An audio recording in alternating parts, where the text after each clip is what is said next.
Welcome to Rebel Base, IGN's weekly Star Wars show. Now, unfortunately, my regular co-host, Mr. Daniel Gnome Face Krupa, cannot be with me today, but I'm joined by the baddest Mama Jammer in the galaxy, Mr. Kylo Ren. How are you doing today, sir? Good. Happy to be here. Have you seen many episodes of Rebel Base? You kind of know how this works, or? Nope. None. You haven't seen any of our show before? I'm more of a Beyond kind of guy. Beyond? Mother. Why didn't you go on Beyond then if you love it so much?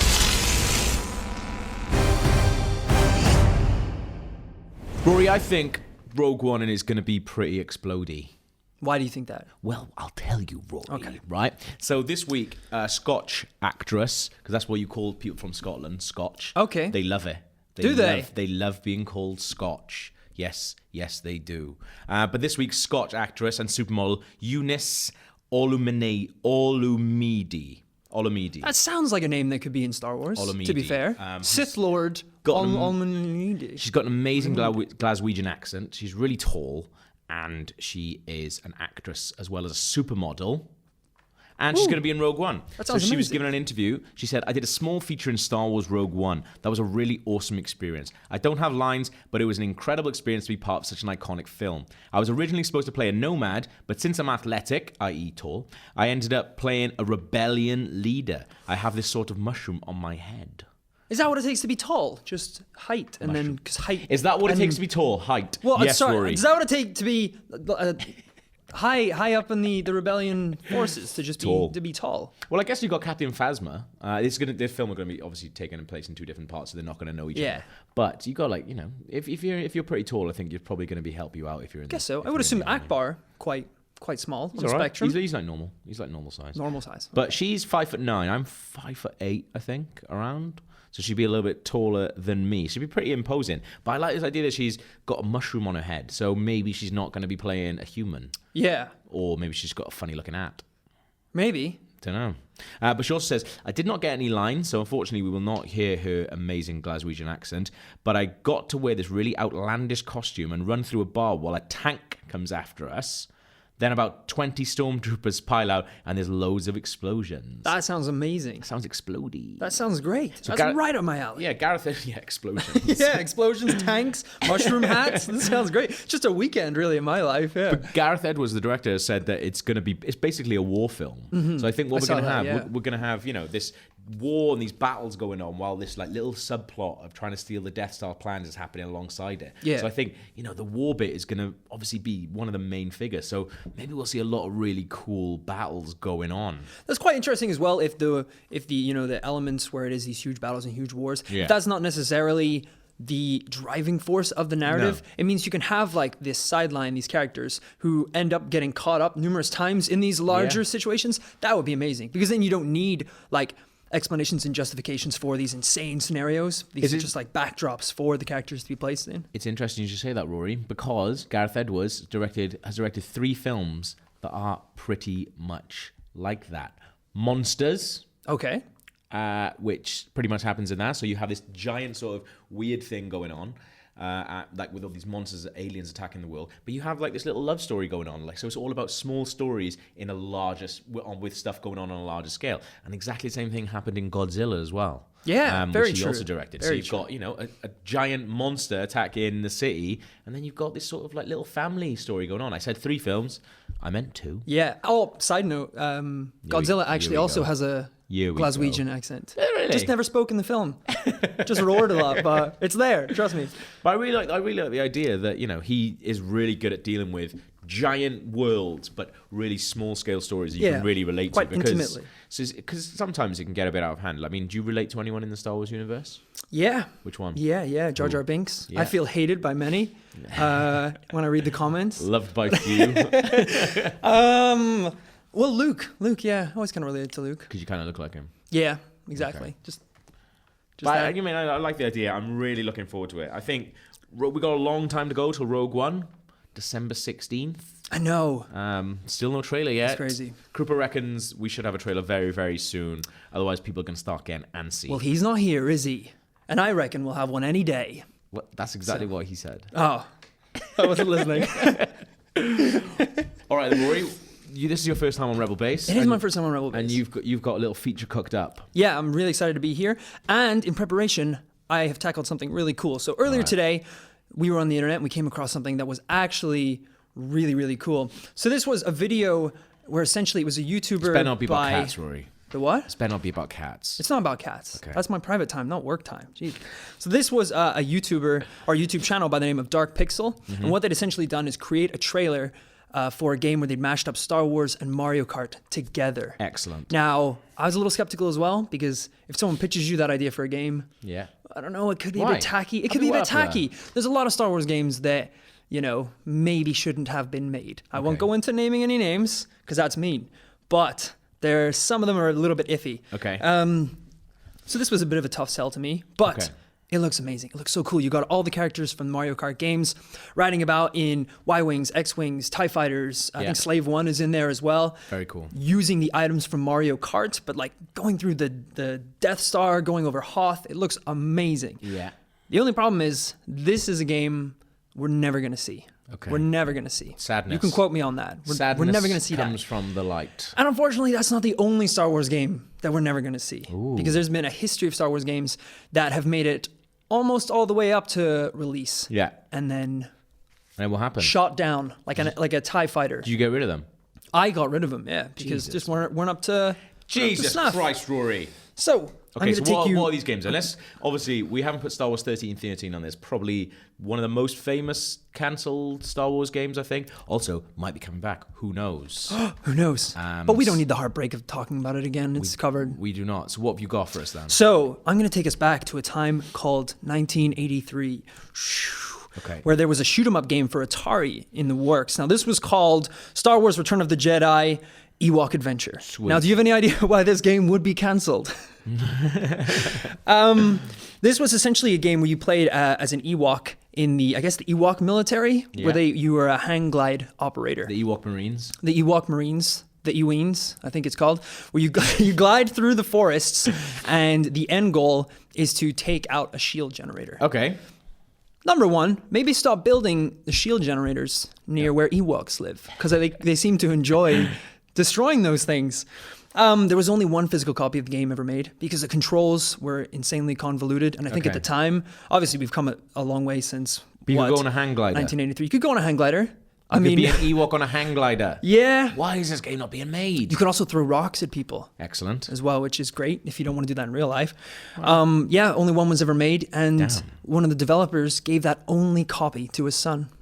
Oh. I know. And then he sold it for money. He did, yeah. Seriously? He sold it for under £2,000, I think, as well. So, I don't know, maybe hang on to that one. I probably wouldn't have bought that. Did you think this would be a game that you would be interested in? Ewoks hang gliding around destroying shield generators? Heck yes, Rory. Think so? Yeah, think of course. So? All right, well, on, let's man. move straight on to our next cancelled game. Okay.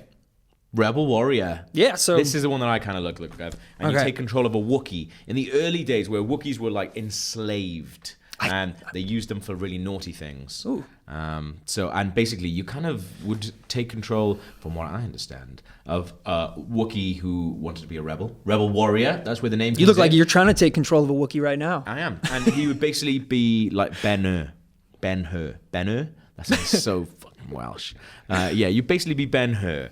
I kind of like to see that because it's a good storyline that you'd have to convey without much dialogue, really. All the dialogue that you'd understand would have to come from other people, which you'd assume is all the naughty people. That's very true. Yeah. Maybe like a Legend of Zelda treatment right there. Protagonist that doesn't that's speak. a very good point. Yeah, well, it does do it. speak, just makes a bunch of noises and stuff. Like Wookiees going like... But I mean, we have it. It's got to be a Wookiee coming up in Battlefront, I reckon. Yes. Like- Yeah. I mean, you've already got the bowcaster, so it's kind Exactly. of... Yeah. You got the bowcaster. You want to talk Battlefront, guys? We can talk all day. Fine. All right, what else we got then? We have Star Wars Attack Squadrons. Sweet. Now, this game actually made it to beta in 2014. Nice. It's very Feel similar your facts. to... I know, right? Who do you think you are? Better than Krupp's, that's her. Wow. So this game actually made it to beta. It's a lot like the Rogue Squadron games. So if you played any of those before, it's all kind of aerial-based combat, PvP. I think the most popular game modes was essentially just deathmatch. 2 teams fighting off in space. Yeah. The only problem with these games is it always seems like a much better idea than a game. Like if you tell someone like, 2 sides, it's like a big space battle. Yeah. That sounds quite exciting.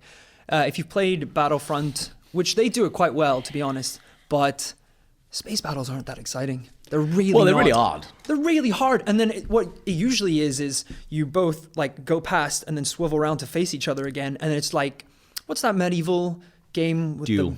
No, the medieval Jousting. It's like jousting essentially. Yeah. You just do a lap and come at each other and shoot and then kind of like peel off.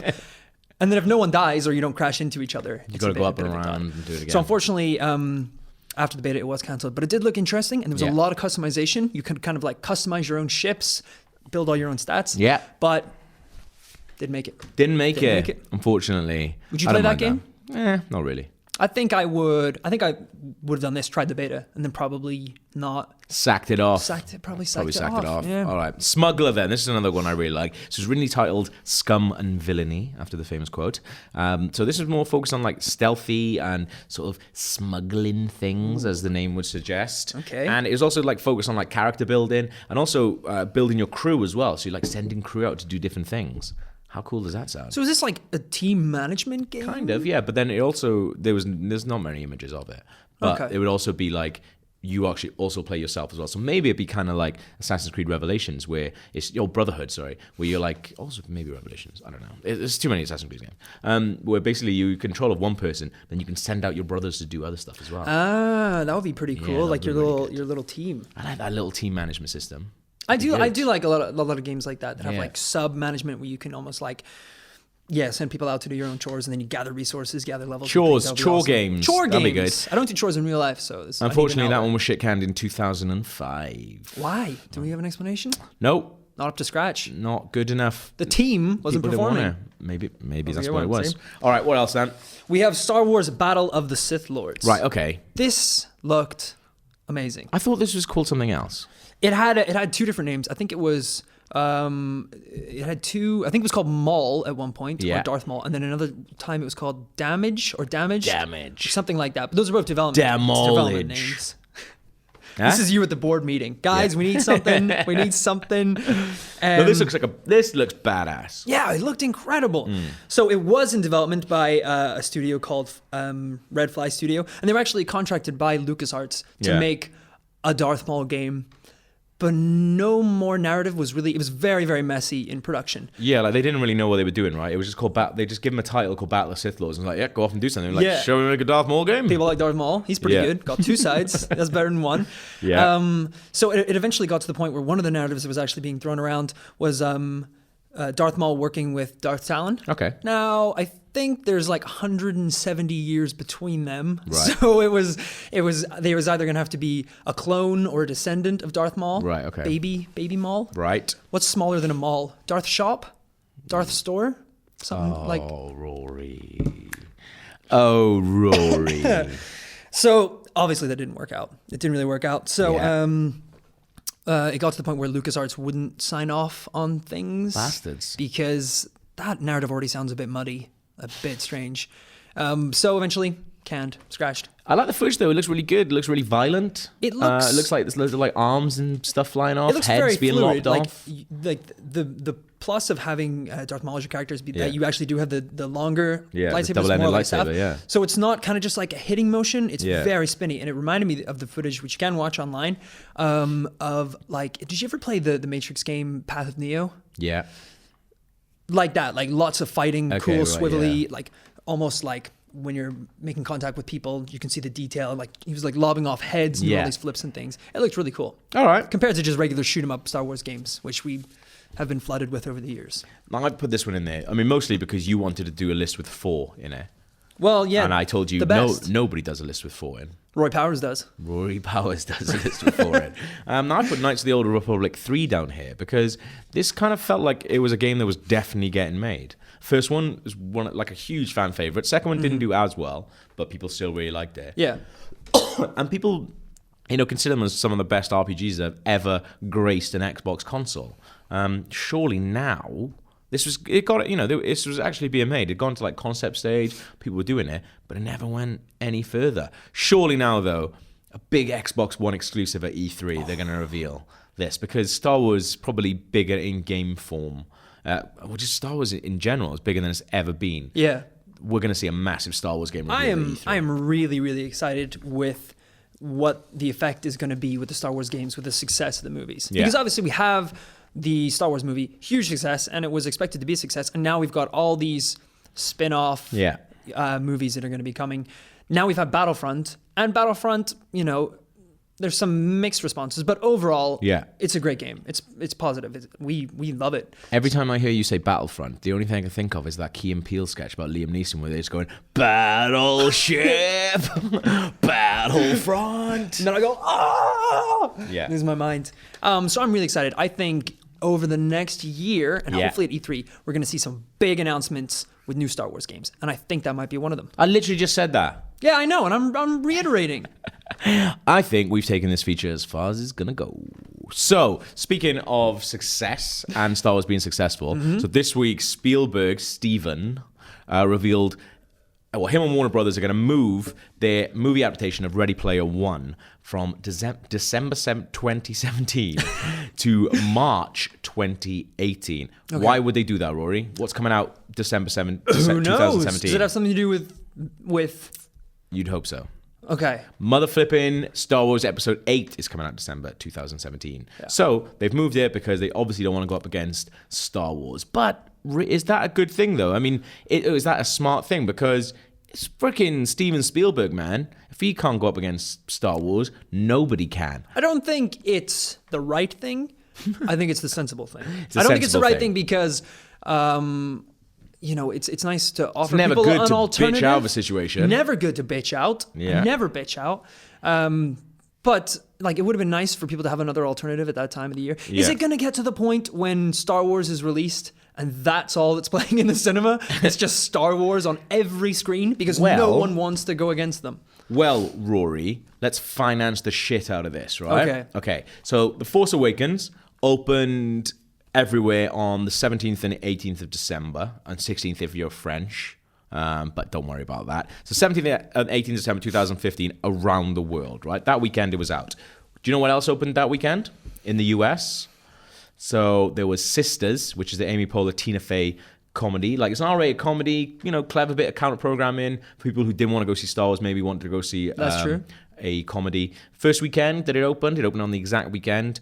The first weekend, it took 13 million. Second weekend, 14 million, okay? Not bad. Also, another maybe bit of counter-programming, or it was Alvin and the Chipmunks, The Road Chip. So, sequel for a lot of younger kids who maybe weren't old enough to go see Star Wars. First weekend, that took 14 million. Second weekend, 13 million. It's very similar to Sisters, right? The week after... So Christmas Day, so Star Wars has been out a week at this point. Concussion, so Will Smith, at the time... heavily tipped to be an Oscars contender. Yeah, that was but then the Oscars said they weren't allowed to nominate any black people, which is kind of rubbish, and they probably should. So it didn't get nominated for anything, which is really shit of the Oscar people. Because but did it make some It's an amazing cash? film, and Will Smith is incredible in it, called Concussion. First weekend, it made 10 million, and that came out on Christmas Day. But Christmas Day in America is a really big cinema day. People do it. Is it? Yeah. I learned this from Krupa. Also on Christmas Day, Daddy's Home, a comedy with Will Ferrell and Marky Mark, that made 38 million. So it's a little bit better on Christmas Day. This is the week after Star Wars opened. Well, it's Christmas. You want lighthearted. Yeah. Joy, big Oscar movie with Jennifer Lawrence, Robert De Niro, Bradley Cooper. That made 17 million. So we've got 14 million, 13 million, 10 million, 17 million. Star Wars Force Awakens on its first weekend took 247 million. Second weekend, which is Christmas Day, 149 million. That's mad. Yeah. It was still pulling in double-digit millions take-ins all the way up until February 5th. But do those coincide with, is it relative? Did profits for the movies dip when Star Wars was going up? Well, it came out, yeah. Star Wars, obviously, the numbers going down, but Star Wars consistently had those numbers going in. So... was it a good idea for Spielberg to wuss out and go, hey, do you know what? Let's come out in March when the only thing we've got to go up against is a Universal movie, which we haven't even got a title for yet, which a lot of people are saying is The Wolfman, or an animated film from Leica Animation, who did Coraline, Paranormal, and The Box Trolls. Probably a good idea, mate. Definitely probably go for that. Probably a good idea, Spielberg. So well done, you. So now it's time for a little tiny bit of force feedback. Do you know how this goes, Rory? Yeah. Take your shirt off then. Okay. So I'll go first then. We've just been talking about Star Wars video games a little bit. This is from Cody Holder, says, Hi guys. I'm curious to know if you guys want a Star Wars video game. Do you want an open, new age RPG system like Skyrim? Or would you like more of a turn-based game or a first-person shooter? Or any other type of games you can think of? Just curious. Thanks, guys. I think something really clever, like a turn-based game. We just talked about, like, a management sim. Yeah. Star Wars management sim, man. So I don't want another first-person shooter. I can't be asked. I think a game where you play as an Ewok and a hang glider would do really well in today's current market.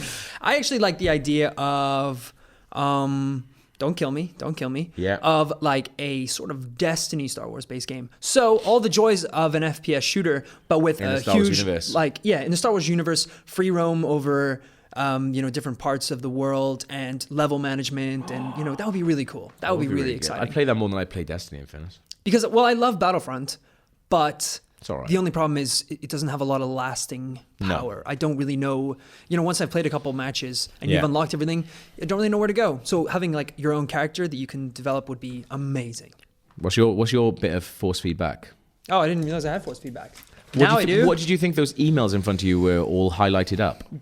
Dan's fan mail or something. This is from Robbie Street. Okay. Hey, Robbie. Hey, guys. I'm Rob from Tauranga. Tauranga. Like Leela. Oh yeah, from like Leela. It probably is. I probably should have just skipped that and said New Zealand. He's from New Zealand. He's probably not pronounced like that. And I was wondering what you guys think will be the final battle at the end of episode 9. Will it be Luke versus Snoke and Rey versus Kylo, or Rey versus Snoke, etc.? I don't think it'll be a one-on-one. I think it's going to be a group thing. Really? Yeah, it's going to be a really big like thing between maybe like 3v3. Okay. We'll see new characters I brought don't in, know about and this. some people are going to change their factions, I think, and that's what's going to happen. I think that's not very, aside from the fight with Darth Maul, it's not very traditional Star Wars. Exactly. Like it always ends in like 1v1. A moment, like a 1v1. It's got to be a 1v1. Well, we don't know about Snoke yet because we don't know what he can do, but I can't imagine him with a lightsaber. Wouldn't it be massive? He's 40 foot tall. He could be 40 foot tall. His lightsaber would be like a jet engine. Exactly. It would be monstrous. Game over, man. That'd be done. good. So Luke versus Snoke would be like. Nah, it's gonna be a bunch of people. I think it's gonna be a couple of characters we don't know yet, and it's gonna be not quite sort of prequel-esque where there's just loads of Jedi jumping around and loads of different colored lightsabers and things. I think it's gonna be pretty dark. It's gonna be a battle which one side is clearly gonna win, and a lot of people are gonna die. That's what's going to happen. I'm sold. That sounds good. Okay, here we go. This is from Mikhail Poncianos, who says, Hey, Cooper and Gav, love the show, look forward to it every week. I was recently in London for the first time and was disappointed to find you guys were not in the group of TV/film/web people I recognized while walking on the streets. A group which sadly consists only of comedian Matt Berry. I love Matt Berry. He's amazing. Who's Matt Berry?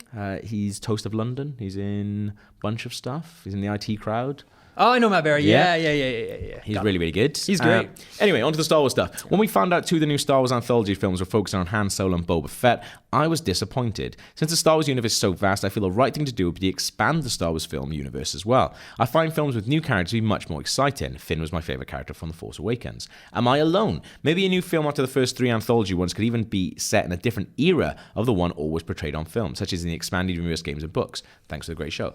I do think that. I just think it's a really hard sell to do an anthology film with a completely new thing. I mean, I guess they're kind of doing it with Rogue One, but it's still set within that universe. Yeah, so I think what you're probably going to find with the movies that are coming up soon is going to be, like we said, a Han Solo movie, the Bounty Hunter movie, but sort of be familiar characters because that's what you need to do to sell it. Yeah. Like nostalgia's in right now. Everyone wants to like remake these movies. But then I think you're going to find new interesting characters hopefully introduced in these films. It's not just going to be a slough of like old faces and things. I think maybe it'll start off like this and they're going to go to like, Han, Boba Fett and stuff like that. And then maybe later on down the line, then you'll get a lot more interesting stuff being explored. Yeah. Like we've always talked about like the possibility of having like a film just set in the Hutt world.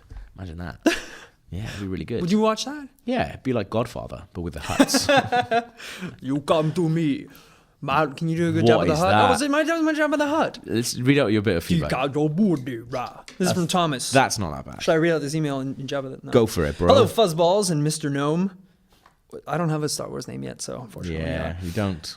My name is You're not cool like us. Well, Thomas is about to disagree with you. Okay. His name is Thomas, and he lives in Chattanooga, Tennessee. He's a Awesome. huge fan of the show ever since The First Force Awakens. Now, he has a theory on Rey's heritage, and that he hasn't heard from anyone else so far. Ooh. Okay. Brace yourself, world. Okay. Okay, so Thomas's theory is that she is the daughter of rebel pilot Wedge Antilles. Nailed it. Not quite, but Oh, Antilles. doesn't matter. Just go. Antilles. Just go. First of all, Wedge is one of the few characters to make it through the original trilogy, having fought in all of the major battles in 3 movies. Yeah. The attack on the first Death Star, Battle of Hoth, and the second Death Star, and even helping the Millennium Falcon destroy it.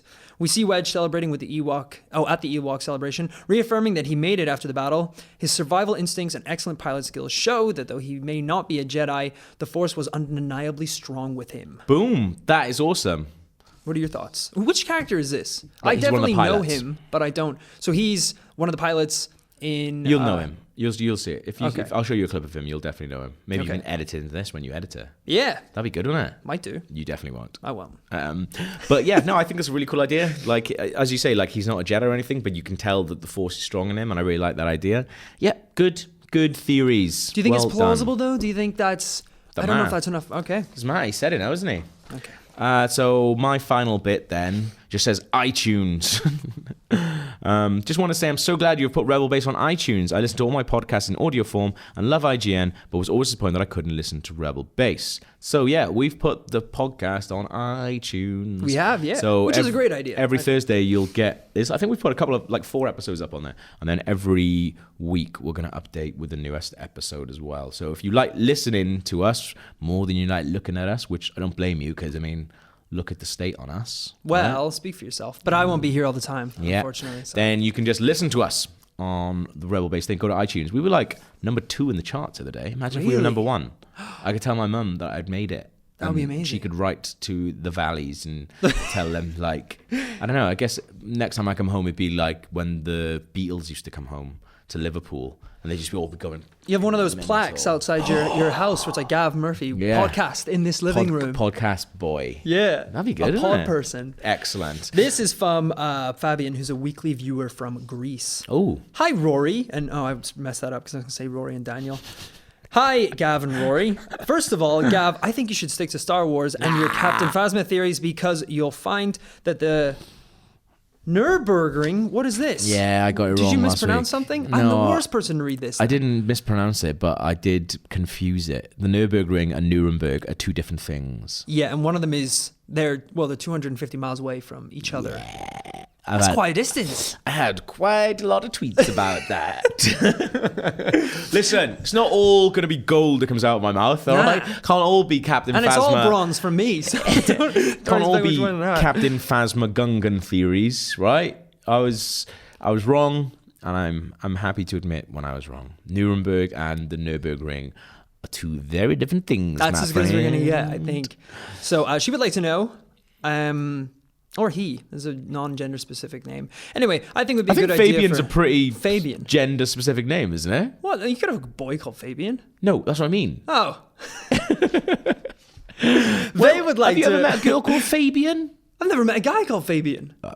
Fabian's my first. I mean, your point is ridiculous, but you don't know any better. So go on. So you can't fault me. That's how I made it this far in life. Oh, Jesus Christ. They think it's a good idea for Disney to make a movie showing more about the Sith, perhaps a movie about Plagueis and Palpatine, pre-episode 1. I think it'd be a good idea to show the origins of the bad guys so people can understand where these guys are from and what they want. Also, Fuzzball and Gnome Face can work. Yes, I think so. I think you meant Plagueis then, not Plagueis, but it's fine. Did I say Plagueis? You said Plagueis. Oh, Again, let's play the ignorance card, all right. and people won't shout at you. Cool. I kind of forgot what he said then. So, yeah, good. Excellent. How was your first Rebel Base? No, showing more of the Sith. I think that's a great idea. Yes, let's Yeah. do that. I think that's one problem that I guess it's explored in some of the Star Wars movies, but not that much. I think the worst thing they did was try to explain it too much with Anakin. And Okay. This is why he's evil. This is why he's going to be evil. But then, like me, and I know a lot of people just felt like just got sick of it really quickly. Okay. So if it's actually justifiable, fun, entertaining reasons as to why these people are doing these evil things, Yeah. that's great. And hopefully we'll get that with Kylo Ren. Hopefully so. Fingers crossed. Excellent, Rory. I think you did a bang-up job of your first Rebel Base. Thank you. Thank you very much. If you want to write in, you can. It's rebelbase@ign.com. And for everything else Star Wars, stay right here on IGN. Why not?